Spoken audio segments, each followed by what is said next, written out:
Ngayong Mayo taong 2014, ipinagdiriwang ng Bureau of Fisheries and Aquatic Resources o BFAR ang Farmers and Fisher Folks Month. Dito sa Autonomous Region in Muslim Mindanao, ang taunang Fisher Folk Directors Program ay muling binuksan, kung saan isang ordinaryong mangingisda ang mabibigyan ng pagkakataon na manungkulan bilang mangingisdang direktor ng BFAR sa loob ng isang buwan.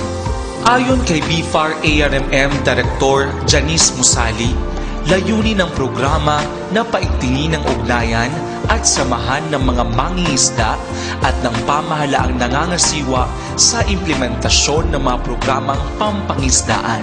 Ang celebration ito ay hindi lang para sa fisher folks, kundi para sa farmers din. Ang point lang naman namin dito ay para makita rin ng fisher folk director ano bang ginagawa ng isang taga-gobyerno na kagaya ng BFAR na nandito sa opisina. Ano ba talaga, nakaupo lang ba kami o talaga bang busy kami o naglalaro lang ba kami. Gusto kong ma-experience din niya yung buhay na nag-opisina ng empleyado na tumutulong sa mga fisher folks.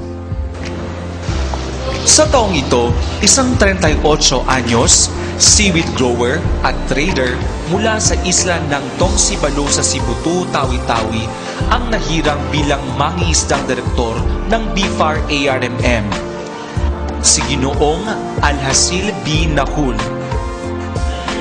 Kaakibat ng kanyang tungkulin ang pag-iikot sa mga fishing community ng ARMM upang hikayati ng pakikisa ng mga mamamayan sa mga programang itinataguyod ng kawanihan ng pangisdaan.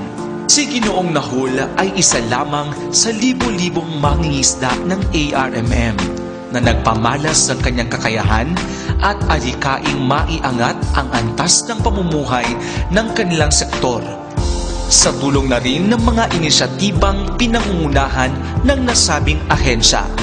Mula sa Autonomous Region in Muslim Mindanao at Bureau of Public Information, ako si Mark Anthony Uy para sa The Working ARMM Government.